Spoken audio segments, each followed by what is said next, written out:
Srila Prabhupada ki.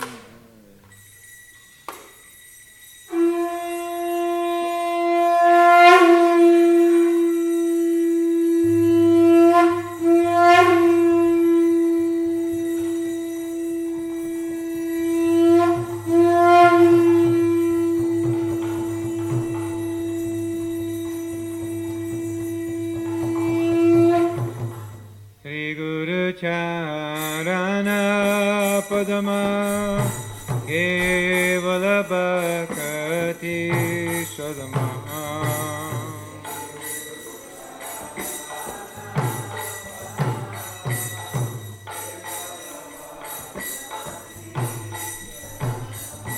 Sri Guru Charana Padama Kevala Bhakati Sadama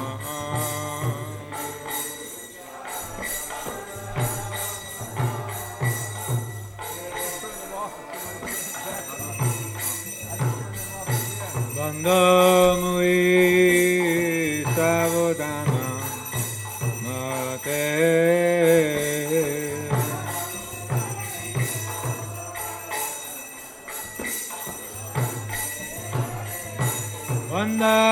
Bandhamui Savodana Mate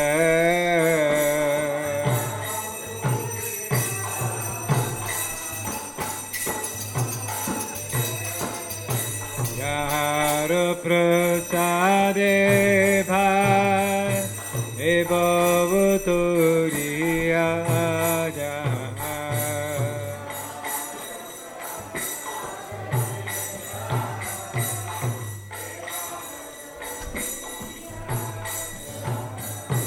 Jahara prasade bhai ebhavuturiya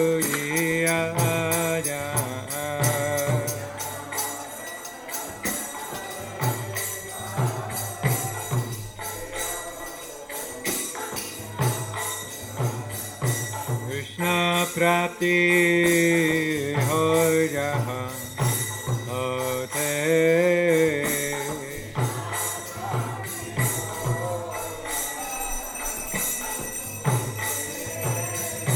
Krishna Prapti ho jaha hote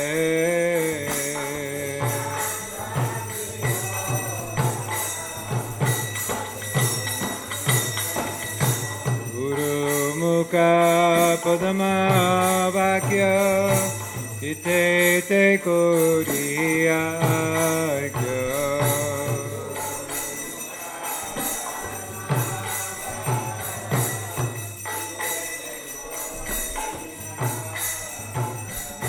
Guru Mukha Padama Vakya Ite Te Koriya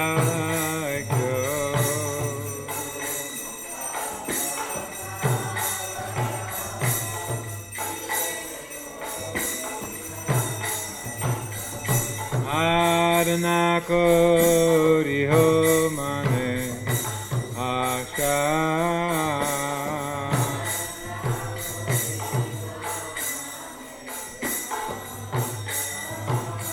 Adana kori ho mane asha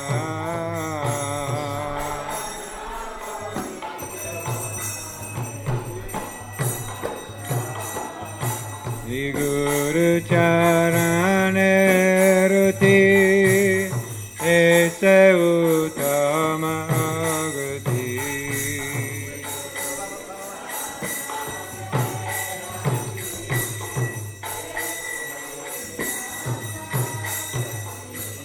Shri Guru Charane Ruti Ese Uttama Gati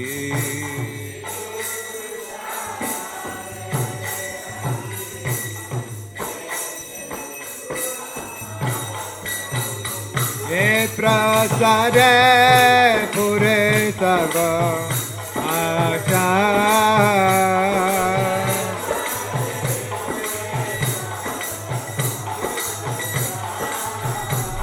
prasade pure sarva aksha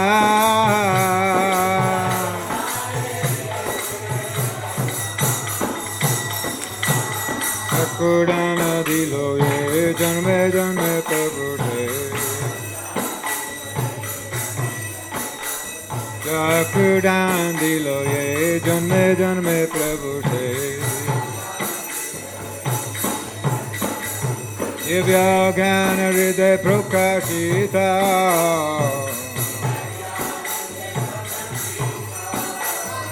Divya Gana Hriday Prakashita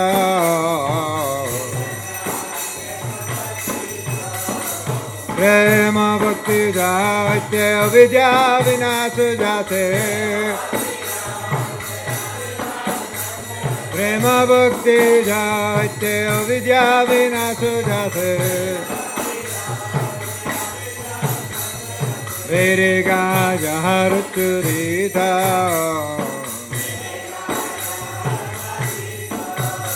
Vedika Jaharuturita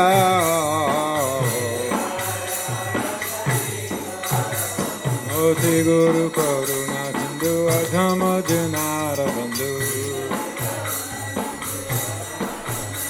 Shri Guru Karuna Sindhu Adhama Janara Bandhu Lokanath Lokera Jivana Srila Prabhupada Lokera Jivana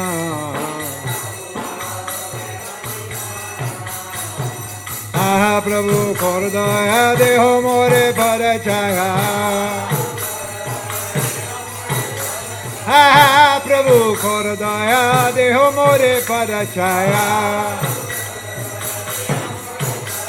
Ebe Joshu Kushukti Bhuvana Ebe Joshu Kushukti Bhuvana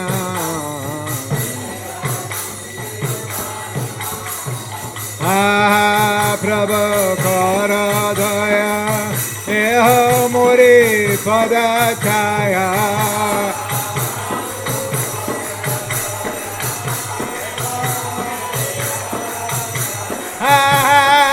Prabhu Karadaya Eho Muri Padachaya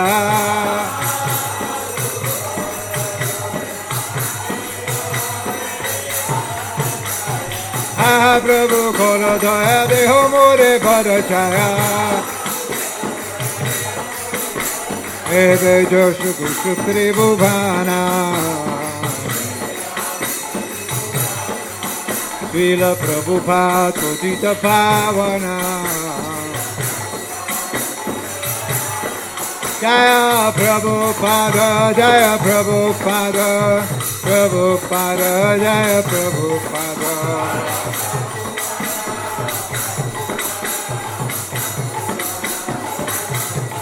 Jaya Prabhupada Jaya Prabhupada Jaya Prabhupada Jaya Prabhupada Prabhupada Prabhupada Prabhupada Jaya Prabhupada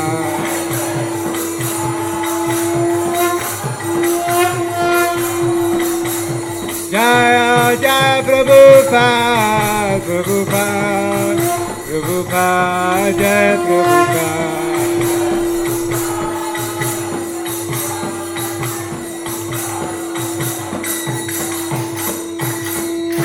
Namah Vishnupadaya Krishna Pristaya Bhutale Srimate Bhakti Vedanta Swami Niti Namine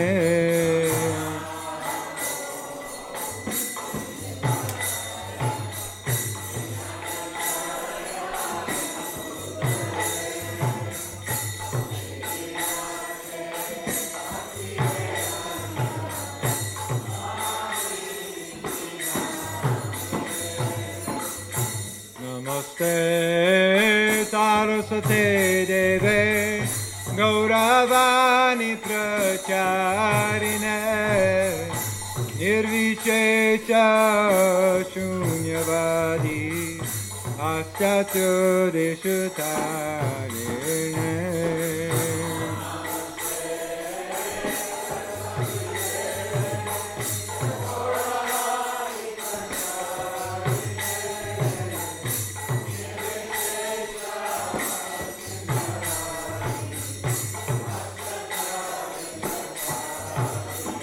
Jaya Shri Krishna Chaitanya Prabhu Nityananda Shri Advaita Gadadhar Sivasadi Gaura Bhakta-vrinda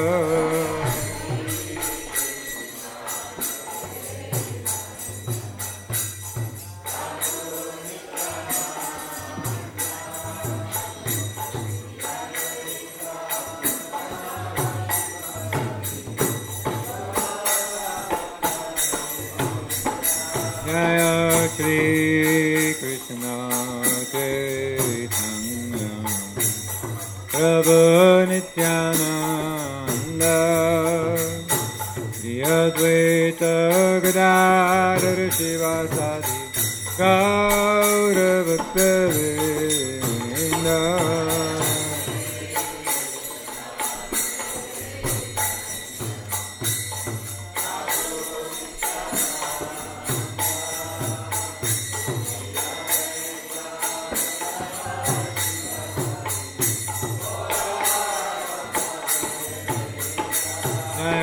Shri Krishna Chaitanya Prabhu Nityananda Shri Advaita Gadadhar Sivasadi Gaura Bhakta-vrinda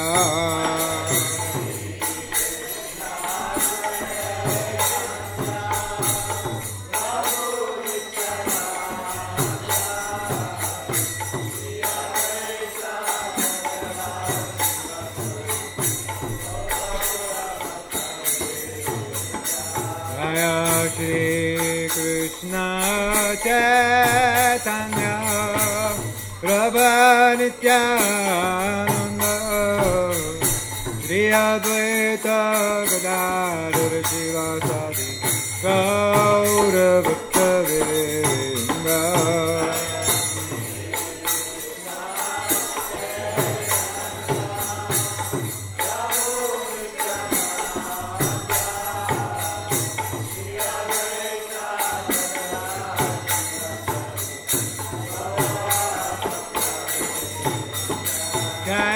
Shri Krishna Chaitanya Prabhu Nityananda Shri Advaita Gadadhar Sivasadi Gaura Bhakta-vrinda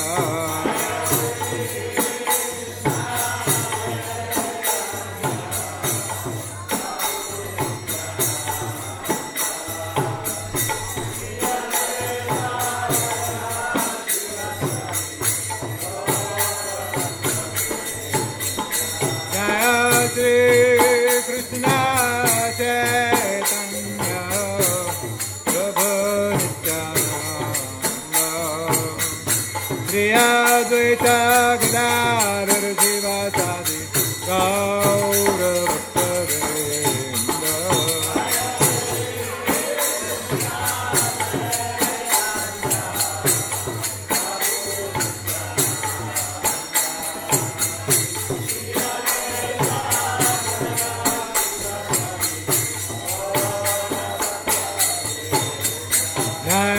Gaura Bhakta-vrinda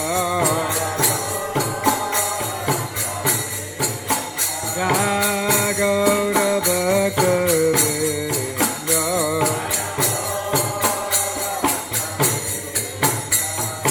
Hare Krishna Krishna Krishna Hare Hare Hare Rama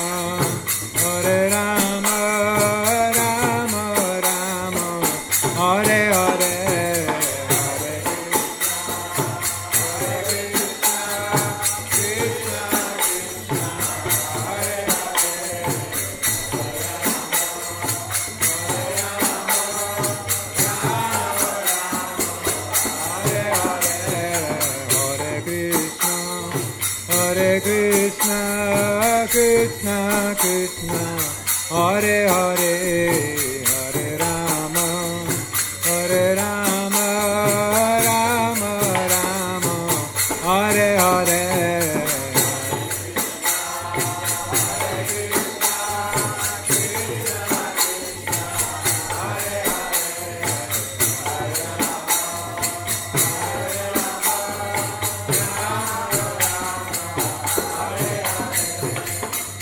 Krishna, Hare Krishna, Krishna Krishna, Hare Hare, Hare Rama, Hare Rama, Rama Rama, Hare Hare.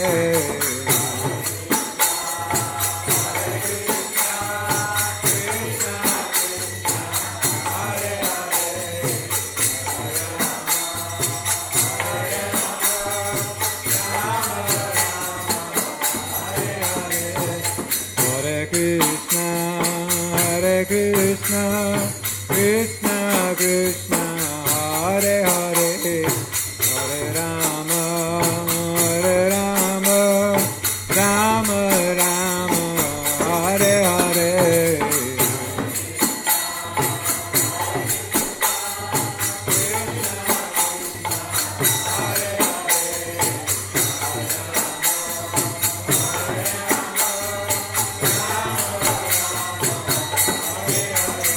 Hare Krishna, Hare Krishna, Krishna Krishna, Hare Hare, Hare Rama, Hare Rama, Rama Rama, Hare Hare.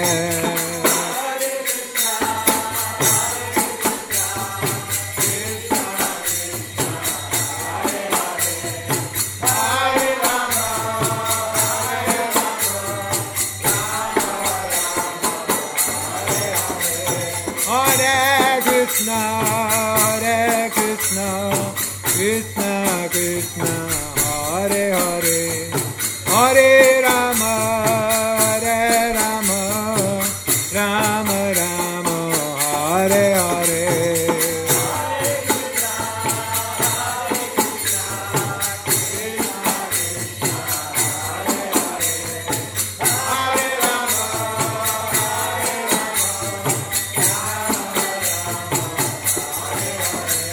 Hare Krishna, Hare Krishna, Krishna Krishna, Hare Hare, Hare Rama, Hare Rama, Rama Rama, Hare Hare.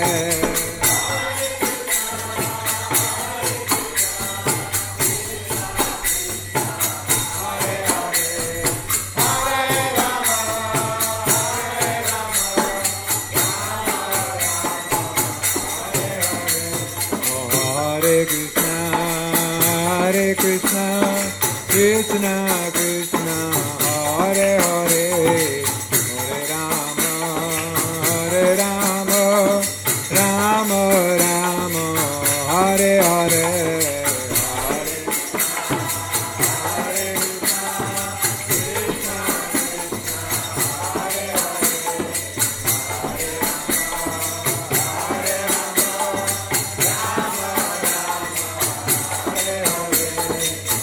Hare Krishna, Hare Krishna, Krishna Krishna, Hare Hare, Hare Rama, Hare Rama, Rama Rama, Hare Hare.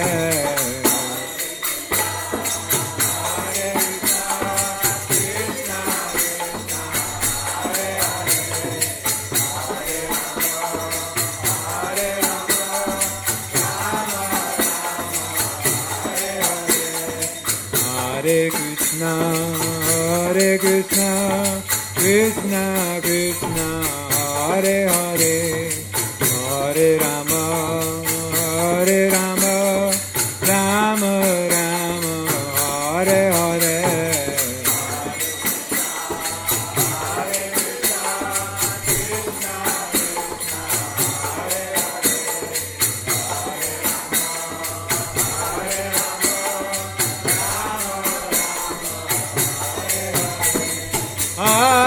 Krishna, Hare Krishna, Krishna Krishna, Hare Hare, Hare Rama, Hare Rama, Rama Rama, Hare Hare.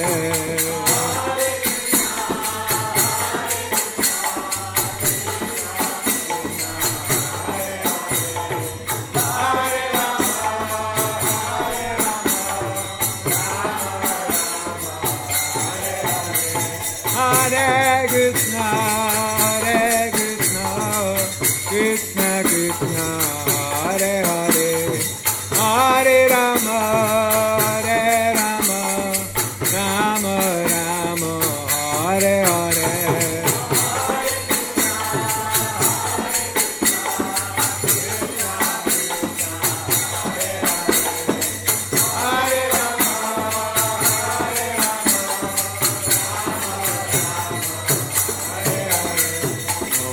Krishna, Krishna, Krishna, Hare Hare, Hare Ram, Ram Ram, Hare Hare.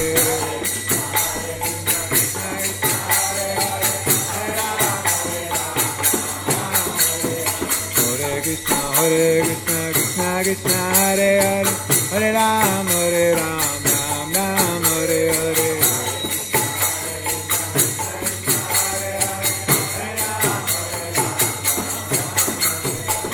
Krishna, Krishna, Krishna, Krishna, Hare Hare, Hare Ram, Ram Ram, Hare Hare.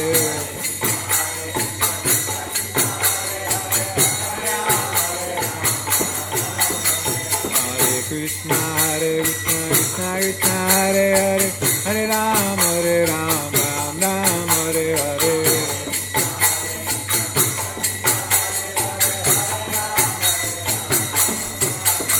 Hare Krishna, Krishna Krishna, Hare Hare, Hare Rama, Rama Rama, Hare Hare.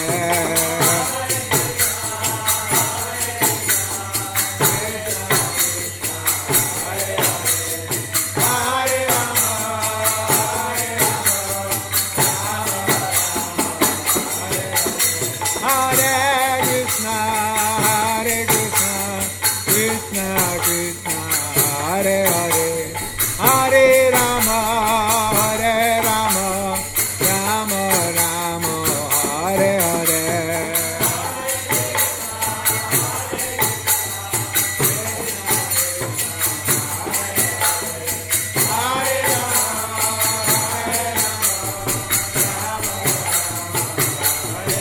Hare Krishna,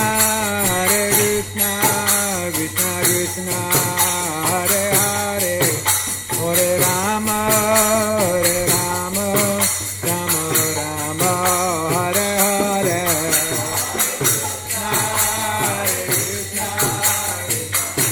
Hare Krishna, Hare Hare, Hare Rama,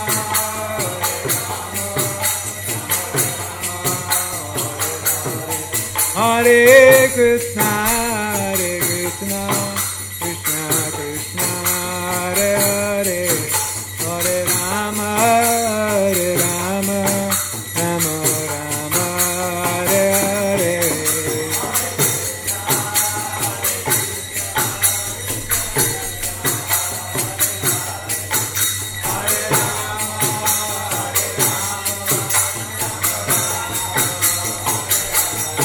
Hare Krishna, Krishna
Jaya Krishna Balaram, Krishna Balaram, Krishna Balaram, Jaya Krishna Balaram.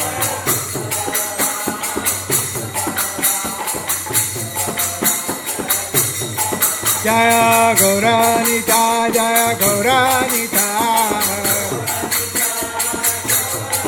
Jaya Gauranita, Jaya Gauranita. Prabhupada, Prabhupada, Prabhupada, Jaya Prabhupada.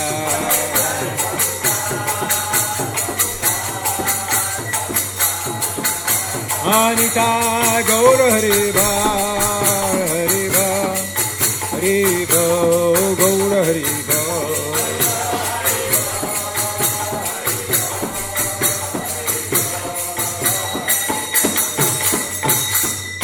Gaur Premanande Hari Hariva. Jayam Vishnupad Paramahansa Parivrajaka Ashtotarshta Shri Srimad A.C. Bhakti Vedanta Swami Prabhupada Ki Jai. Jayam Vishnupad Paramahansa Parivrajaka Ashtotarshta Shri Srimad Bhakti Siddhanta Saraswati Goswami Maharaj Prabhupada Ki Jai. Ananta Koti Vaishnava Vrinda Ki Jai. Namacharya Shri Haridas Thakur Ki Jai. Prem se kaho Shri Krishna Chaitanya Prabhu Nityananda Shri Advaita Gadadhara Shri Vasari Gaur Bhakta Vrinda Ki Jai. Shri Shri Radha Krishna Gopagopnath Shyam Kunda Radha Kunda Giri Govardhan Ki Jai. Shri Vrindavan Dham Ki Jai. Mayapur Dham Ki Jai. Jagannath Puri Dham Ki Jai. Nur Raman Reti Dham Ki Jai. Tulasi Maharani Ki Jai. Bhakti Devi Ki Jai. Yamuna Mai Ki Jai. Ganga Mai Ki Jai. Shri Harinam Sankirtan Ki Jai. Nitai Gaur Premanande Hari Hari Bo. Samaveta Bhakta Vrinda Ki Jai. All glories to the assembled devotees. All glories to the assembled devotees. All glories to the assembled devotees. All glories to Shri Shri Guru Gauram.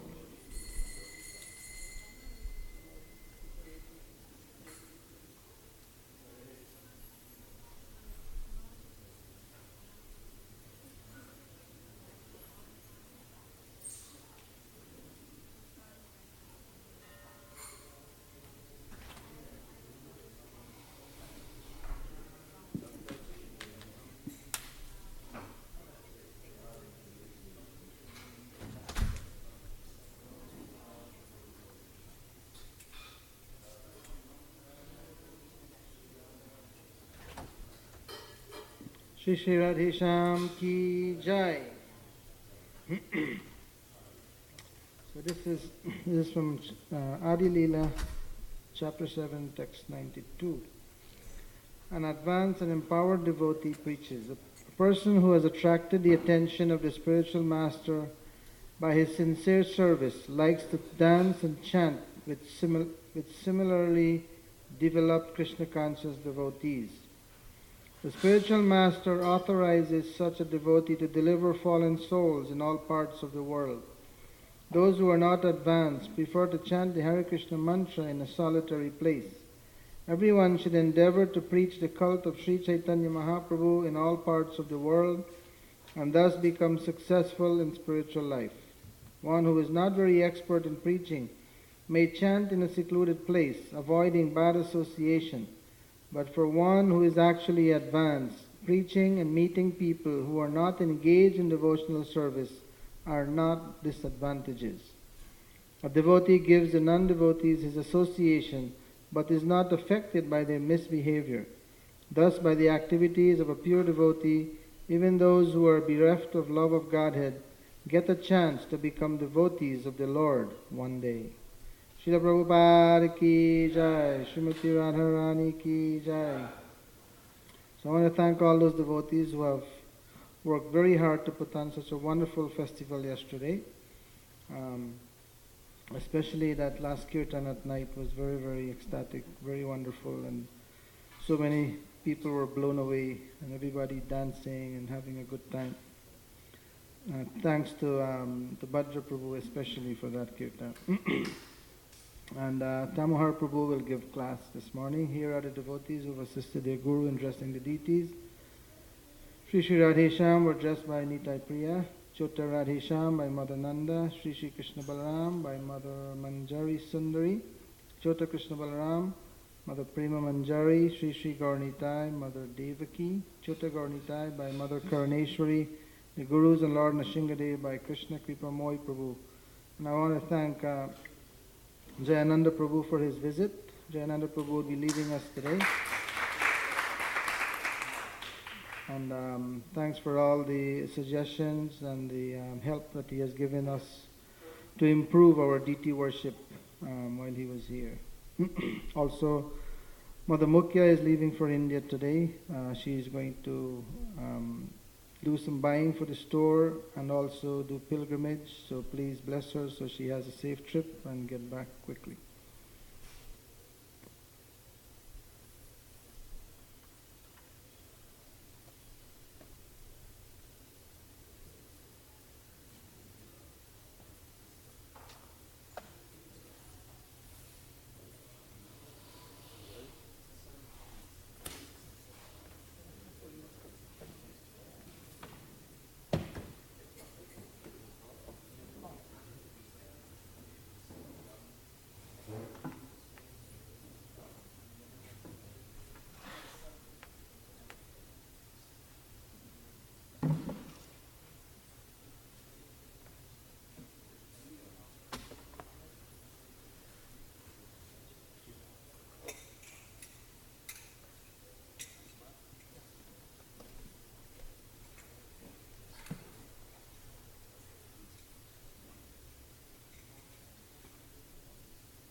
Gopi Channa Palaba Giravarir Hare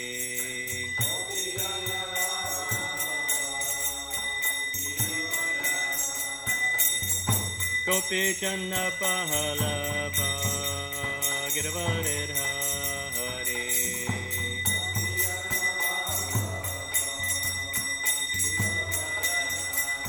Yashoda Nandana Vraja Jana Ranjanaya Yashoda Nandana Vraja Jana Ranjanaya Yamuna Tira Vanachari Yamuna Tira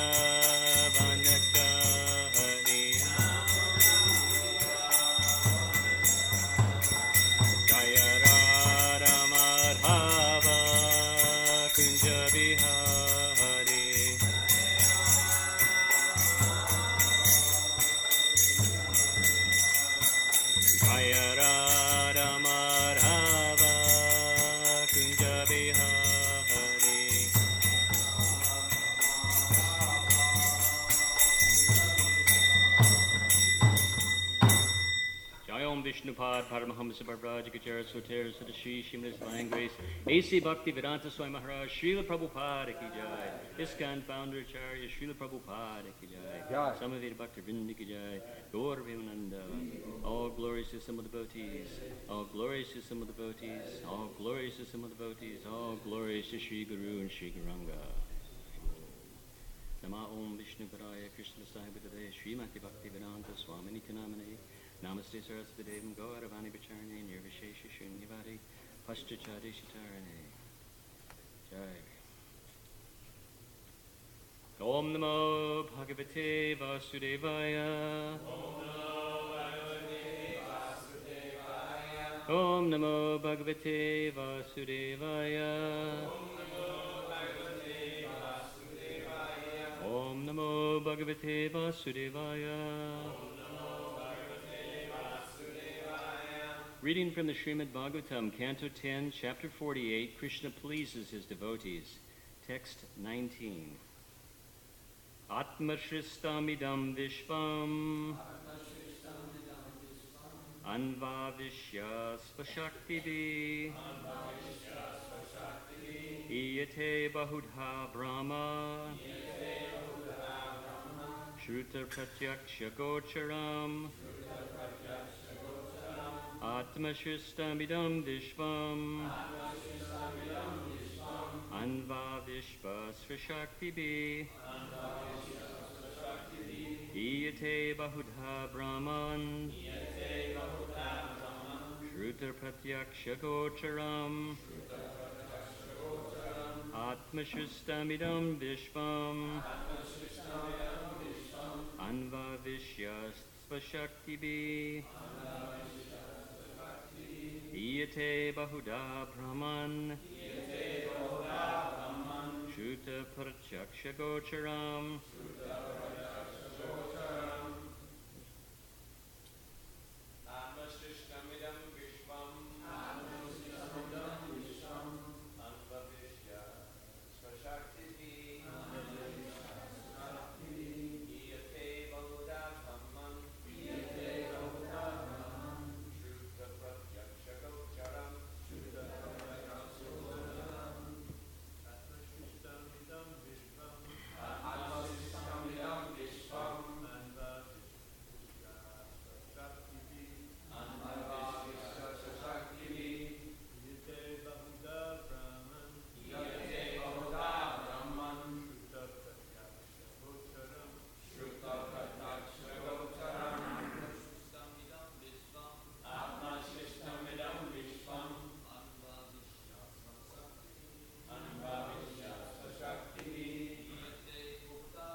Ladies?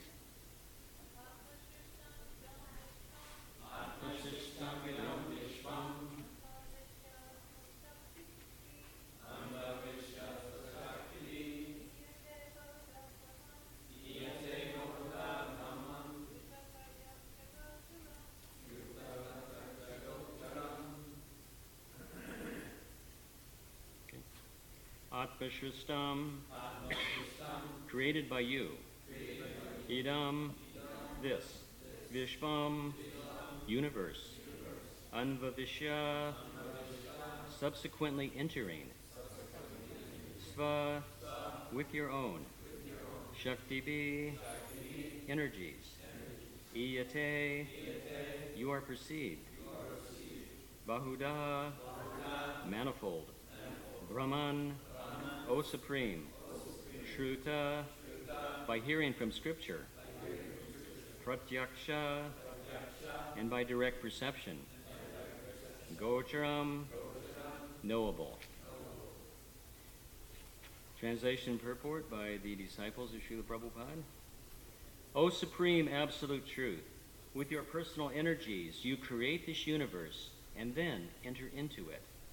Thus, one can perceive you in many different forms by hearing from authorities and by direct experience. Purport. The grammatical agreement of Shruta Pratyaksha Gocharam in the neuter case and Atmashristamidam Vishvam indicates that the Supreme Lord, by entering his creation with his potencies, makes himself perceivable within the universe. Throughout the Bhagavatam and other authorized Vedic literature, we often find descriptions of the Lord's simultaneous supremacy over all other things and his identity with them. We cannot reasonably draw any other conclusion from Vedic literature than the one powerfully preached by Sri Chaitanya Mahaprabhu, Achinta Veda Veda Tattva. That is, the absolute truth is greater than and distinct from everything, since he is the omnipotent creator and controller of all, and simultaneously one with everything, since all that exists is the expansion of his own power. Throughout these chapters of Srimad Bhagavatam, we also observe one of the unique, extraordinary features of this great work.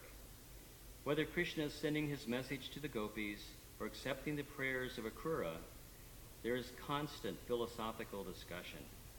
Throughout the Bhagavatam, the steady combination of fascinating pastimes with persistent spiritual philosophy is an extraordinary feature. We are allowed to glimpse and even to relish the spiritual emotions of the Lord and his liberated associates, and yet we are constantly reminded of their ontological position, lest we lapse into a cheap anthropomorphic vision. Thus, it is entirely in character of the work that Akrura, in his ecstasy, glorifies the Lord with precise philosophical prayers.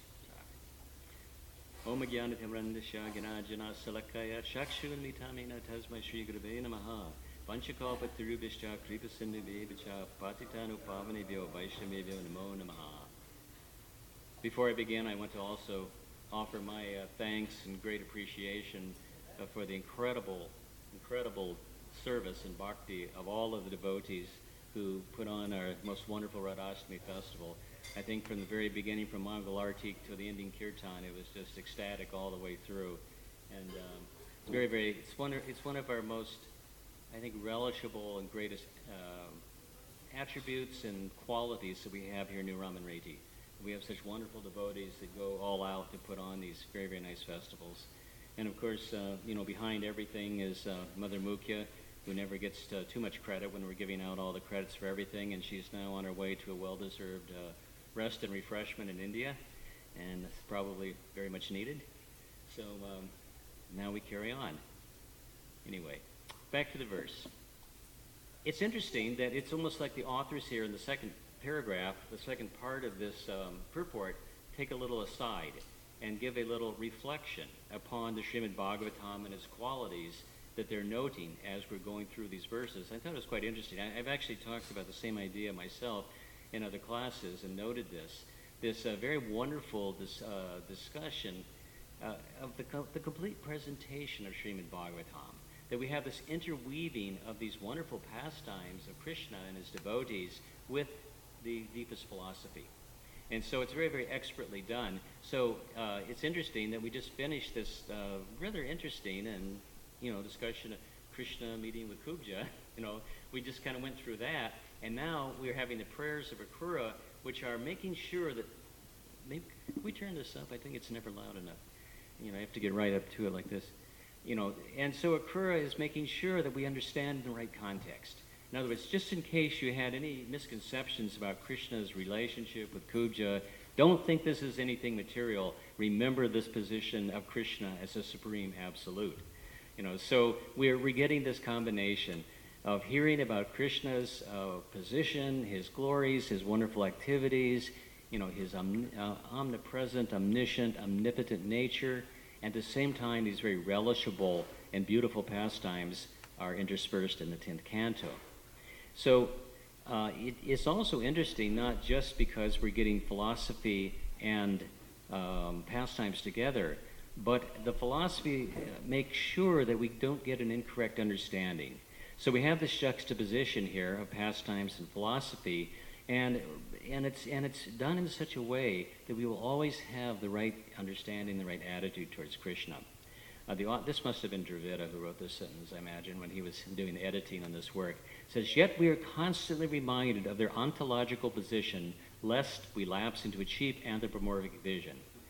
Now, I hope nobody here is lapsing into a cheap anthropomorphic vision of Krishna and his pastimes. I thought we should just look at this a little bit, and I actually took the opportunity of consulting with some of our great philosophical works like dictionary.com and Wikipedia to understand a little bit more. Ontology. Ontology is defined as the philosophical study of the nature of being, existence, or reality, and it often characterizes objects in reality. Well, that's very appropriate. The ontological position, in other words, what is the reality of Krishna's existence? What is the nature of his being? That's exactly what's being described here. Ontology is throughout. It's a branch of metaphysics, which means the study of what is the meaning of things, the meaning of life, what's it all about, putting in lay terms, because I'm not really a philosopher. And ontology is more, into what is actually the nature of reality. What is existence? What is real? And so that's being described, the real position of Krishna, the living entities, material nature. And we do not want to have an anthropomorphic vision of Krishna. Anthropomorphic is described by dictionary.com as ascribing human form or attributes to a being or thing not human, especially to a deity. Excellent definition. In other words, our deity, of course, our supreme deity is Krishna, and if we attribute human attributes or human characteristics to him, then this is a great mistake. It's called anthropomorphism in philosophy. In other words, Krishna appears as a human being. He appears amongst us, and he performs activities which are, we should say, human-like in nature. But we have to always remember that we cannot put our understanding of being a human being, of being in a material body, having material minds, senses, intelligence, and think that Krishna is like that. That is a great mistake, and actually it would be a very offensive mentality to think of Krishna as material. You know, this is actually one of the definitions of Mayavadi, isn't it? To say that Krishna's body is Maya, that, in other words, when he appears, he's just his material form. Reality, his essence is Brahman, everything is spiritual, and if he makes an appearance, that's just another part of Maya. So a very, very offensive mentality, and we don't want to think that. And we don't want to have a mundane conception where we think we can very easily enter into these pastimes because they're like our pastimes, or there's something, very, that they're mundane or material. And Nagaraj Prabhu was talking about that in yesterday's class, a very nice class about Radharani, and was sort of warning us in a sense that we have to approach Srimati Radharani with great reverence and great respect and great care.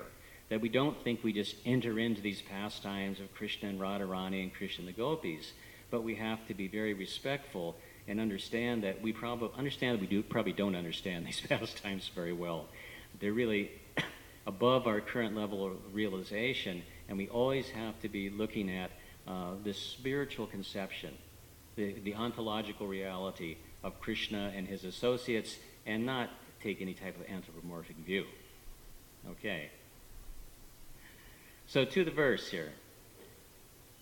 It's saying that Krishna enters into the universe and thus makes himself perceivable. Now that's kind of interesting, because how is Krishna perceivable as he enters into the universe? Krishna simultaneously creates and enters the material world, but yet at the same time he remains separate and aloof as his essential spiritual form of Krishna. And as pointed out here in this purport, this is the essence of our Achinta Beta Beta Tattva philosophy. So this is, of course, a very deep philosophy enunciated by Chaitanya Mahaprabhu, but for the devotees, it's actually fairly simple.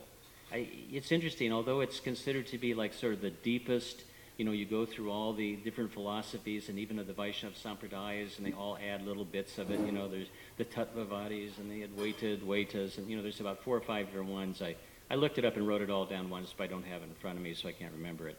But there's several progressions of philosophy that finally lead to the culmination of Lord Chaitanya's putting together Achinta Beta Beta Tattva, simultaneously one and different. So while this is the deepest philosophy, actually for the devotees it's fairly simple. I don't find that devotees have too much trouble understanding the essence of this, because it simply says that Krishna pervades everything with his energies. Everything is coming from Krishna. Therefore, Krishna is one, but at the same time, he remains the complete whole. He doesn't lose his existence. He doesn't lose his identity. He still remains as Krishna, performing his pastimes in Goloka Vrindavan. At the same time, he manifests so many different qualities, so many different energies. He creates the material universe, all types of spiritual manifestations. So we can understand that his energies are non-different from him. They have the full potency of him, but yet he remains apart from those energies, remains the complete whole, despite all of this expansion of his energies. So the Bhagavad Gita actually explains this very nicely in the 9th chapter, in verses 4 through 10. I'm just going to read them through, because it's just stated wonderfully. It's Krishna's words, and therefore how can it be improved upon? Krishna says, "By me and my unmanifested form, this entire universe is pervaded. All beings are in me, but I am not in them. And yet everything that is created does not rest in me. Behold my mystic opulence. This is mystic opulence. That's the achinta part. Achinta means inconceivable. So Krishna is saying this is his mystic opulence. It's an inconceivable energy. Although I am the maintainer of all living entities, and although I'm everywhere, I am not part of this cosmic manifestation, for myself is the very source of creation. Understand that as the mighty wind blowing everywhere rests always in the sky, all created beings rest in me. O son of Kunti, at the end of the millennium, all material manifestations enter into my nature, and at the beginning of another millennium, by my own potency, I create them again. The whole cosmic order is under me. Under my will, it is automatically manifested again and again, and under my will, it is annihilated in the end. O Dhananjaya, all this work cannot bind me. I am ever detached from all of these material activities, seated as though neutral. And then in the 10th verse, Maya Dakshina Prakriti Sute Satcharacharam, Krishna confirms that he is the supreme controller of all of this, of all of these energies. He says, this material nature, which is one of my energies, is working under my direction, O son of Kunti, producing all moving and non-moving beings. Under its rule, this manifestation is created and annihilated again and again. So this is Krishna's position that he describes in the Bhagavad Gita and throughout the Vaishnava literatures. How he creates, he maintains, he's the supreme controller. He enters into the universe. He's, in one sense, you could say he becomes part of it, or it's all part of him. It's all his energy, but yet he remains complete and separate. Prabhupada gives the example of a king, where he says, it's a nice purport for 9.4, I don't think I'll read it all, but he says, for example, a king heads a government, which is but the manifestation of the king's energy. The different government departments are nothing but the energies of the king. Each department is resting on the king's power, but still, one cannot expect the king to be present in every department personally. So whoever, whether it's a king or whoever the government head is, in a sense, they appoint all the department heads, all the ministers, all the different, in the United States to be the Department of Agriculture, Department of Commerce, the Department of Defense.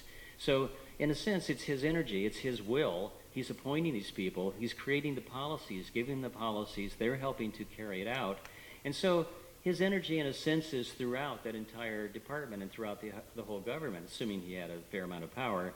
Our presidents don't really have that much power, but a king would. But yet, at the same time, he's not there presently. He still remains in his palace, performing his activities and enjoying with his family and his queens and whatever. So in other words, it's an analogy to how Krishna, in the same way, by his energy, he creates everything. He has his deputed agents, the demigods, etc., to take care of this material creation, but yet he remains in his own abode, enjoying with his devotees.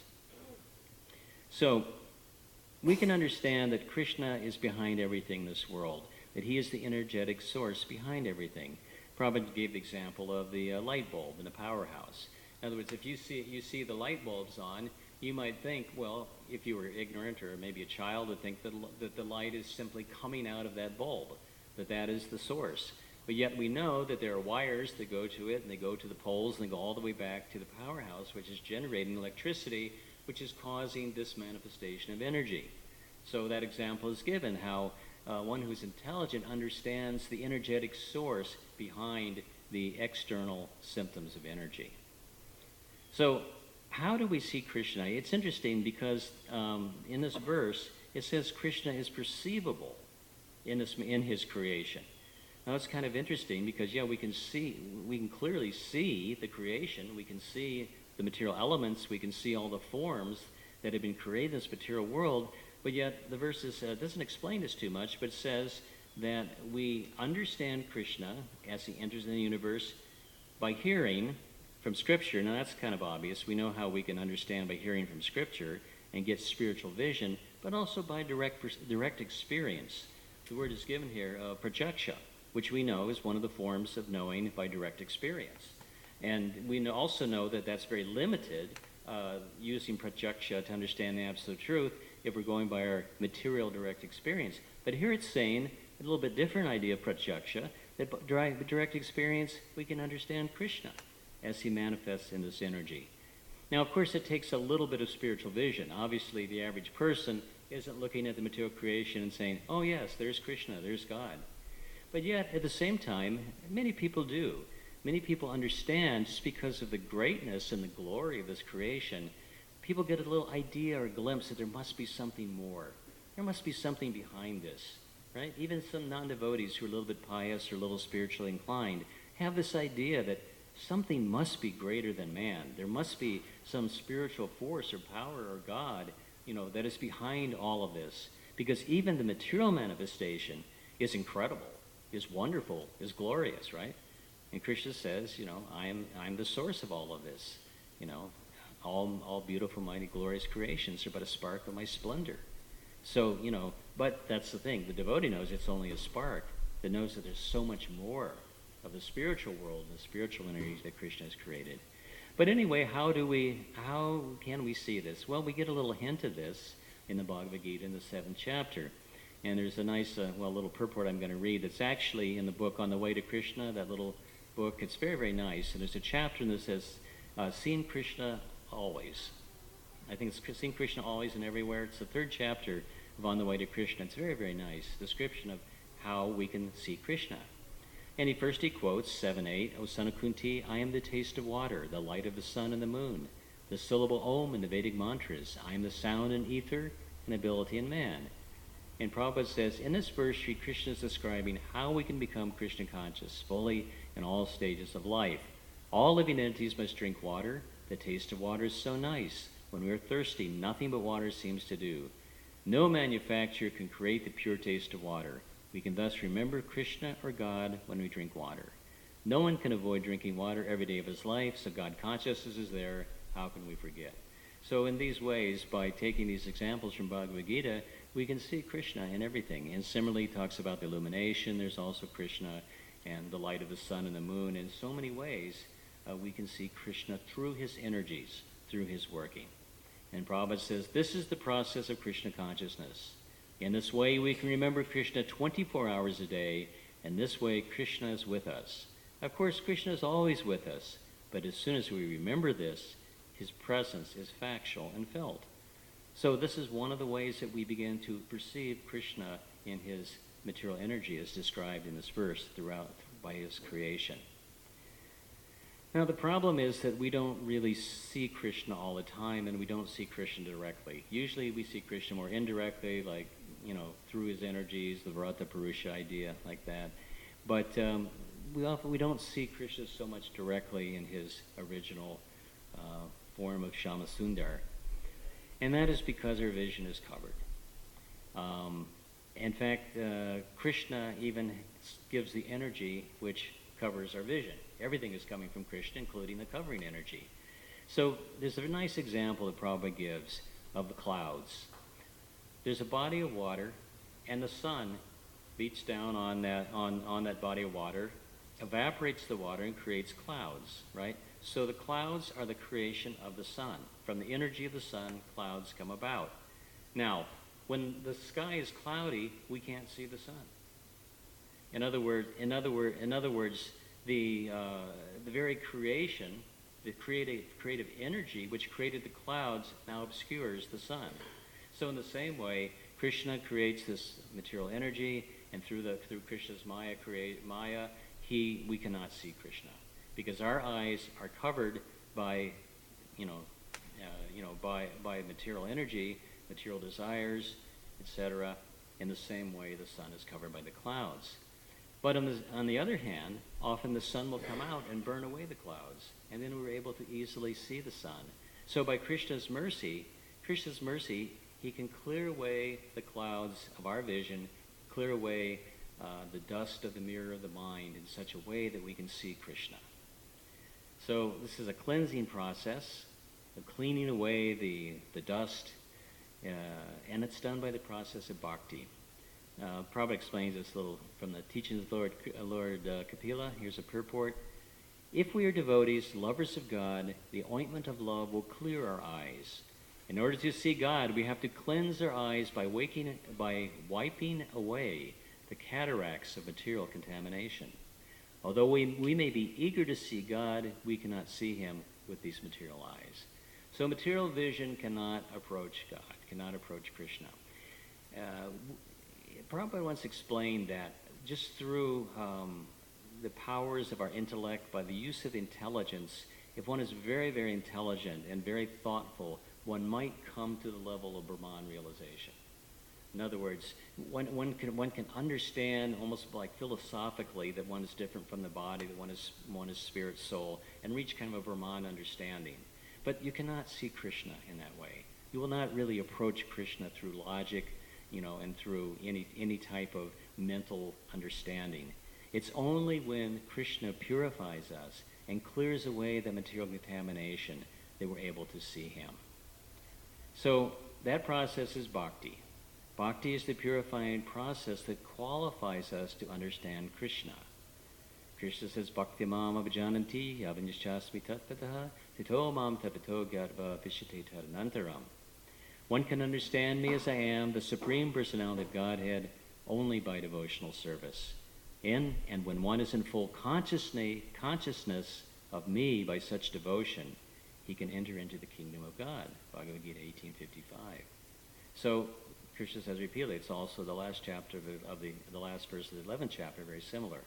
It is only by bhakti that one is able to understand Krishna fully. Prabhupada says in the purport to Bhagavad Gita 11:52, Krishna is covered by his yoga maya potency. He is not to be seen or revealed to anyone and everyone. Only by one to whom he reveals himself can he be seen. This is confirmed in the Vedic literature. For one who is a surrendered soul, the absolute truth can actually be understood. The transcendentalist, by continuous Krishna consciousness and by devotional service to Krishna, can have his spiritual eyes open and can see Krishna by revelation. Interesting word, revelation. Christians use this word sometimes, but revelation is something that's also there in Krishna consciousness. Revelation comes from the word reveal. Through bhakti, Krishna reveals himself to devotees. So, how do we get that revelation? How do we enter into the purifying process to someday we'll be able to see Krishna? Devotional service begins with faith. Faith in Krishna Guru. In the Svetashvatara Upanishad, Yasha Devi Para Bhakti Rita Devi Tata Garao Taishaiti Katita Hyarta Prakashanti Mahatmana. Only unto those great souls who have implicit faith in both the Lord and the spiritual master are all the imports of Vedic knowledge automatically revealed. So in other words, it's not a mechanical process. It's a process of faith in Guru and following instructions of the Guru and faith in Krishna. So we need to have faith in both the Lord and the spiritual master, Krishna and Guru, together. And that faith leads to devotion, to bhakti, through all the different processes and stages of bhakti, to the point where all imports of Vedic knowledge will be revealed. So that is our process, not a mechanical process. I read so much, I memorize so many slokas, I do so much, so much quantity of service, and that. No, those things are all good, because those are our acts of faith. In other words, we show Krishna our faith through practical service, through those acts. And when Krishna sees that, he sees that sincere attempt, he sees that bhakti, then he reveals knowledge to us. So, there is a process of sadhana, and it's a very exact process given by the spiritual master. But that process itself does not mechanically assure a certain result. It is through that process of sadhana that we are qualifying ourselves. We are showing Krishna our sincerity, and thus he awards us spiritual advancement. So, how does Krishna reveal himself to the devotee? Well, he reveals himself in many ways, even for neophyte devotees. And we begin to see Krishna little by little. And as we progress in Krishna consciousness, we get many realizations about Krishna. As is stated here, realizations or understanding of the philosophy is given through the heart. That's one way that we begin to understand Krishna. It becomes more and more clear to us. As I said, when one is performing devotional service, very deep philosophy like Achinta Veda Tattva become quite simple. I mean, the devotee understands these things almost instinctively. Now to a non-devotee, it's like you would take a long time to try to get him to understand this, or they may not understand it all or get it. but these points become simple to the devotee because our hearts has been purified, and therefore Krishna gives us knowledge through the heart. But the process of Krishna consciousness is not immediate. It takes some time and it takes practice. However, sometimes Krishna gives some immediate taste of Krishna consciousness, of devotional service. The Nectar of Devotion describes there are 6 results of devotional service, and those first 2, the ability to destroy suffering and that it awards all auspiciousness, it's described by the acharyas that those 2 come about at the stage of sadhana. So even at the stage of sadhana, or the beginning stage for devotional service, one experiences these first 2 results of devotional service. That suffering is destroyed. We see that cessation of suffering. We experience pleasure. We experience happiness in Krishna consciousness, and auspiciousness. Again, auspiciousness means that we are appreciating Krishna. We are enjoying and experiencing the happiness of Krishna consciousness. So those things are there, even in the neophyte stage. Of course, the other 4 are there in the stage of bhava and prema. But at least these 2, immediately, we can begin to experience. So that's there. Krishna gives us a little taste, and he takes away our suffering right from the beginning. Now, devotees still sometimes experience suffering. That's a whole other class. But for now, we'll say that our basic suffering, that because the main suffering of identification with the body, going through the cycle of birth and death, that's eliminated. Actually, for a devotee, liberation is not a big thing. Now, pure devotional service is a big thing. That's a little more difficult, but actually obtaining liberation is not that difficult according to the scriptures. In fact, it's not even very important. Our aim is Krishna Prema, pure devotional service.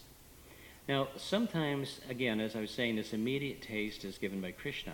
And this is experienced sometimes. Maybe some of you remember, you might have been just coming to Krishna consciousness, and maybe you were in a Kirtan or went to a festival or something, and you might have felt some real ecstasy or happiness, or you hadn't really felt, anybody experience that like right away? Okay, some hands up. Remember that early on, you didn't really know very much. You might not even been following all the regular principles, or you may have been, but you felt some real ecstasy or happiness in Krishna consciousness. So that's there. Now, it's actually a form of rati, which means attraction for Krishna, but it's called ratyabhasa, which means that it's not quite the same. It's more temporary. There's an interesting discussion of this for those who are interested in these things, technicalities, in the Bhakti Rasamrita Sindhu, 1-3, verses 44 through 51, that you can check out on your own. But it describes there that there's 2 types of this ratyabhasa, one called pratibimba, which is reflection, and one called chaya, which is defined as splendor. So it's interesting, I think, because I think some of us have experienced these things. Pratibimba means that there's actually symptoms even up to similar to bhava, like tears in the eyes and ecstasies like this, but there's still material attachment. It's a very early stage where one may experience this because, and it's described that this is reflection. Why is it reflection? It's a reflection of the bhakti of associating with pure devotees. So in other words, basically it's a reflection of Srila Prabhupada's bhava. In other words, if we engage in Krishna consciousness, we're doing some active Krishna consciousness in association with the devotees of Srila Prabhupada, we're getting some of that reflection. This is described in Bhakti Rasamrita Sindhu. It says it's reflection of the bhava of the pure devotees. So sometimes we are so fortunate that we get a little experience of that reflection. The other type is called chaya, which is an attraction to Krishna, very similar to rati, but it's not so much that one has material desires, but one is just not really purified or really at a higher stage. And sometimes it's described even by Vishwanath Chakravarti Thakur and Jiva Goswami in their purports here, that this may appear they said during festivals. They actually mention this. They say if one is going to a festival of Krishna, or one is associating with devotees or residing in the Dham, sometimes people go to Vrindavan or Mayapur and they just have these wonderful ecstatic experiences. I mean, I know people who were barely devotees, they just joined, and they went to Vrindavan and they're practically, in tears and, experiencing really ecstatic symptoms. Now, that doesn't happen to all of us, but I have heard those reports from devotees. So what is this? This is this chaya attachment or chaya rati. And the problem is that it tends to be temporary. It may last for some time, but it's described that the taste is unstable. That's the word that's used. It's unstable. In other words, it may come, it may go. I mean, true bhava, true spiritual realization and advancement is steady. In other words, those come after the stage of nishta, which is steadiness. So in other words, it doesn't come and go for a very, very advanced devotee. One is always in that stages. For devotees like us in lower stages, we have, these moments and flashes of ecstasy and, we have different experiences, but they're not steady. And that's because we're not purified yet. What we're experiencing is not pure devotional service, but it's these, another term also used sometimes as para attachment or shadow attachment. That's there. So there's these different forms of attachment or attraction to Krishna which are before the stage of purity. Now, the good part is that Bhakti-rasamrita Sindhu 1.352, Rupa Goswami says that this unstable rati becomes deeper and becomes real bhava by the mercy of devotees.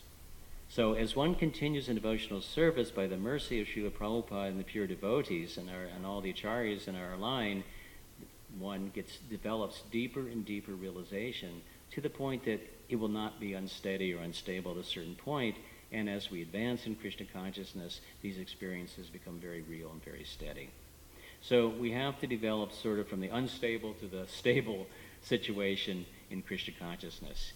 We often heard this about becoming steady, when we were new devotees. Now we're older devotees, we still need to hear about becoming steady in Krishna consciousness and steady in our practice, steady in our sadhana, because this will lead us to these higher stages of Krishna consciousness where these feelings that we experience, like I was thinking, like, it was so ecstatic yesterday at Radhastami, and in that Kirtan particularly, I just feeling the mercy of Radharani.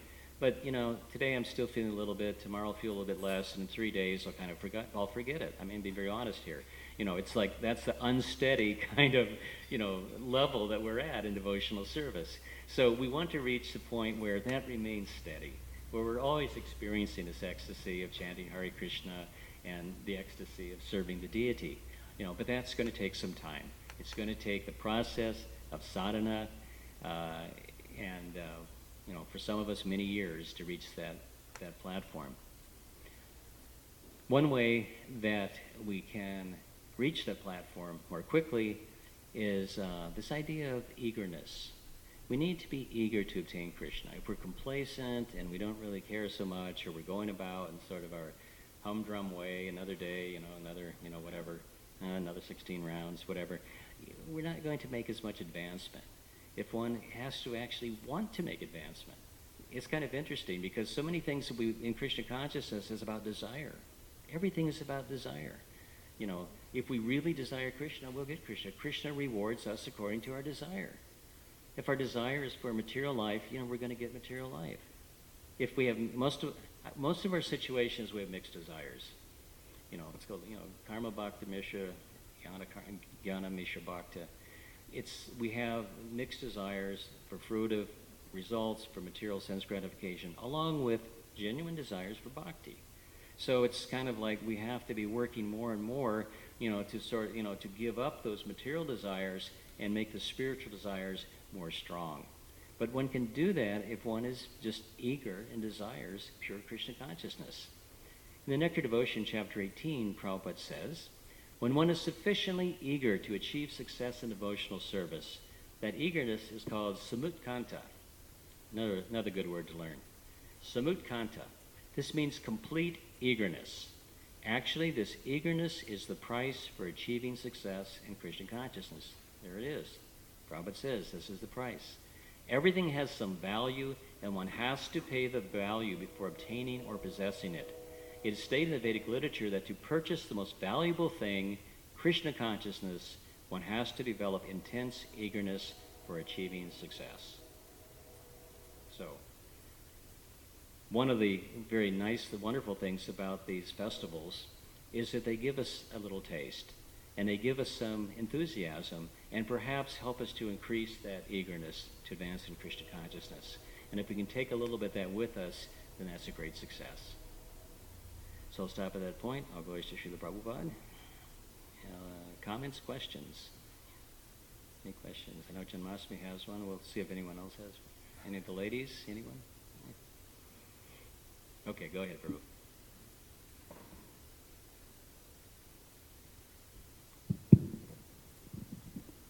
There's a relevant verse in the 11th canto, 2nd chapter. It's 42nd verse, which goes into this direct experience of the Lord. Bhakti Paresh Anubhavo Viraktir Anitra Chaisha Chika Ekakala Prapadyamana Shaya Tashnata Tushti Pushti Shudapaya Nugasam. This is like an analogy. I just gave class on it, but I just wanted to make a quick point. I'll just give the translation. Bhakti, or devotion, direct experience of the Supreme Lord, and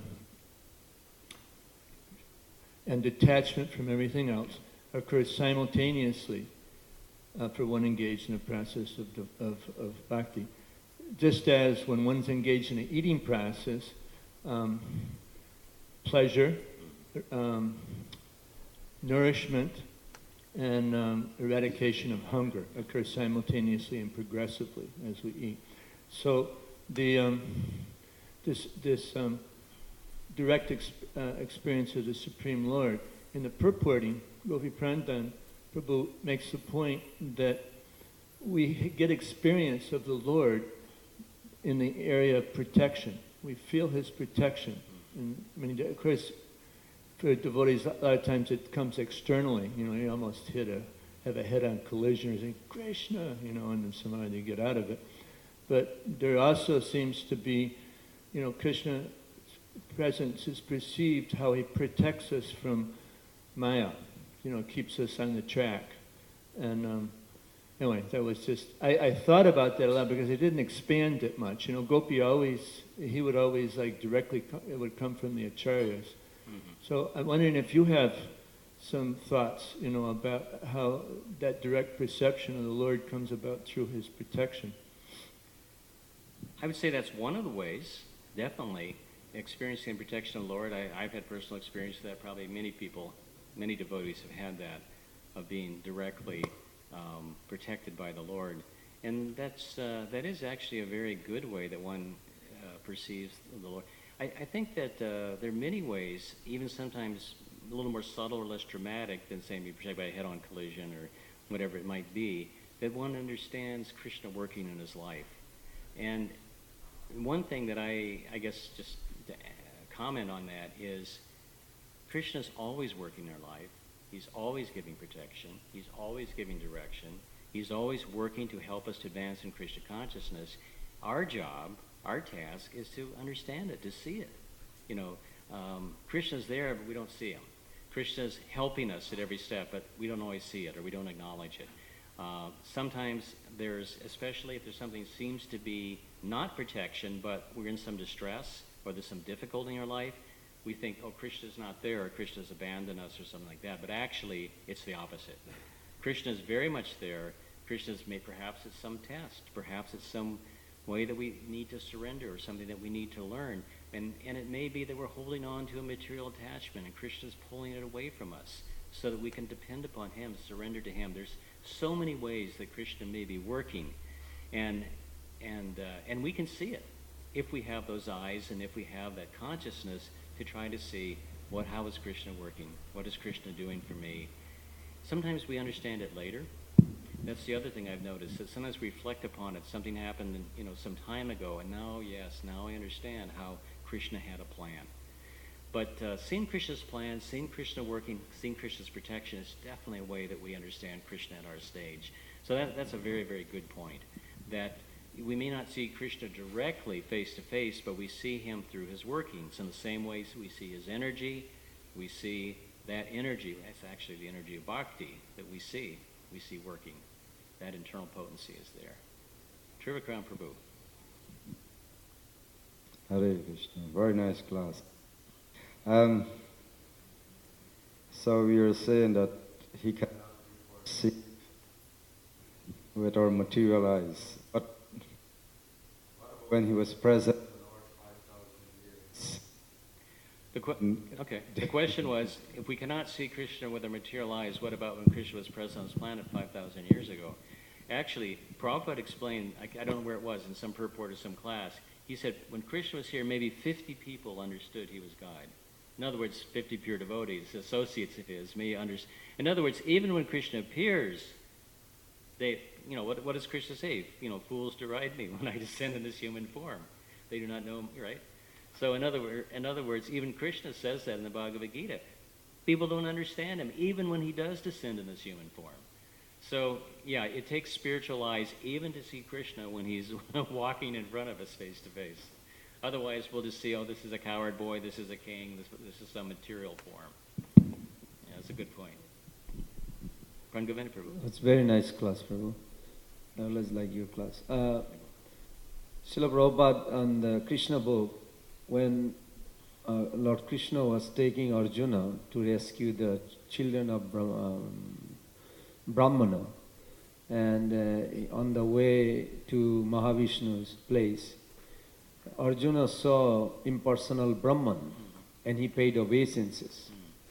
So then that question I was tracing, Prabhupada cannot do mistake translation, but then I was tracing about it, and Sanatana Goswami Pad writes, it's a similar thing Prabhupada says in Nectar of Devotion. He says, some or other, when one establishes continuous relationship in the mind, that continuous relationship is remembrance, or in other words, every direct perception of the Bhagavan has to have a background called relationship. If the relationship is established, then he can see everything is connected with the Lord.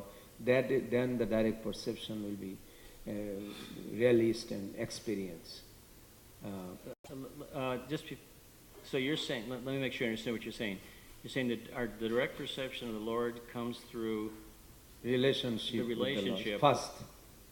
And what were you talking about, like the spiritual understanding or background, or? Yeah, like Arjuna saw the impersonal Brahman, but he paid obeisances. Okay. So Prabhupada put that in the Krishna. So the question is, who did he pay? He's in a personal relationship even with the Brahman, right? Correct. Yeah. Because that Brahman he saw is directly emanating from the Lord's form. Right. So he paid obeisances to the Brahman, but actually he paid obeisances to Krishna because they're inseparable. Yeah, that's a good example. That's very nice. Yeah. By the way, that just reminded me, the best description I've ever heard of Brahman from a Vaishnava perspective and the attraction of Brahman is in the Brihad Bhagavatamrita. Remember when he's traveling through and he becomes very attracted? It's almost like he almost gets pulled into it, and he's explaining the attraction that's there in Brahman. But then, of course, he realizes, this is not the goal, and goes on. But it's an interesting, Sanatana Goswami is actually telling us what the Brahman is like. Like from direct realization. It's very, very interesting. I had one more thing. Okay. You made a very nice point. I think all the devotees should hear this class here. That while we join in Krishna consciousness, we are progressing. But if somebody do not have a relationship through Guru, spiritual master, then his realization and relishment in the Krishna consciousness is reflection, is not shadow. So why shadow is better? So Bhaktivinoda Thakur gives in Jayavadharma that shadow cannot exist by its own right without the substance. Yes. So because the shadow is only coming from the person, the relationship with the Lord, then even though he may not progress very dramatic or maybe not feeling, but still it is not lost. Eventually he will come to that substance because the shadow has direct relationship. Yeah. But the reflection has no direct relationship. So those who are not like seeing through Prabhupada or their spiritual master, they will be deprived because eventually it may vanish, because reflection through the mirror, if I smash the mirror, I will not achieve any substance there. Yeah. It's interesting. We'll have to talk more about, shadow reflection and shadow and reflection and these everything. You know, it's interesting. By the way, Rupa Goswami does say, where I was reading, that even with these types of attachments, one still gains liberation, and that one has a good chance of going on to deeper levels of bhakti. So it's not that we deride people that have these incomplete. You know, we just want to encourage them to get the more complete realizations. Yeah. Okay, Madam Mahan. I was just remembering also that how we're learning to connect everything to Krishna. That's the nutshell verse in the Bhagavatam, the Etavadeva Jignatvam. One has to connect everything up to Krishna, and then it says directly and indirectly.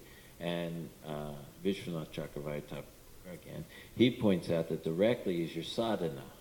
So we're learning through our sadhana how to connect everything to Krishna, and then indirectly is those things that won't connect you to Krishna, or the non-sadhana things. And then, of course, he translates the etavad up to means prema, how to connect everything, because your sadhana this means up to prema, right? Because that's what your sadhana is to do, is to bring you up to that. Yeah. So in other words, if we're seeing everything directly and indirectly, but the indirectly is kind of like seeing nescience or seeing Maya, and to... Well, I always took it like that. The Sri Upanishad, I want you to know the process of nescience and transcendence. Yeah, interesting. Thank you. That's good. Well, really nice points everybody's making. I really appreciate your additions to the class. One more in the back, and then we should probably end. In Janmastami's question, you said something about we can experience through protection many ways that we see Krishna has a hand in our life, and sometimes it takes reflection, but sometimes we sort of sense it. So is there some element of intuition in Krishna consciousness where we have some idea to turn left or right here depending on our feel of Krishna? Well, that's a very interesting question, a question about what is intuition. Of course, we'd have to look into that a little bit more and see where intuition fits into, like, sort of the spiritual, vocabulary in our philosophy. But one thing that I would say is spiritual intuition means being connected with Supersoul. In other words, Krishna is giving us direction through the heart, through Supersoul. So if our intuition is spiritual, more spiritually oriented, it means that we'll be hearing from Supersoul, and that'll give us direction on which way to go. Prabhupada said that one time. He said, he would often say that people, like devotees, would write kind of dumb questions, things like, "Come on, figure this out yourself." And he would say, like, use your intelligence. And he would also say, use your intelligence, and you'll be guided by Supersoul to know which way to go. And of course, we know that the intelligence is right next door to the Supersoul, right? Prabhupada said that. In other words, real intelligence means the ability to distinguish matter and spirit. And Prabhupada also said the intelligence is the form direction of Supersoul. So in other words, the way that the Supersoul will manifest to us personally is through the intelligence. And will give it, which I think is, I'm just kind of expanding on your idea of intuition. Maybe that's what it really is. It's the spiritual intelligence, and that'll give us the right direction. Okay? The very last one. We got to end. Jadharani, when she was doing book distribution, asked Prabhupada if there was a chapter that she could chant in Bhagavad Gita that would help her a lot in Sankirtan, and he recommended chapter 13, which is all about Supersoul. Because if you have really good sadhana, you chant really good rounds, Krishna gives you so much intelligence. Right. It's so perceivable with book distribution. Yeah. But in any service, really. Sure. Okay. All glories to Srila Prabhupada.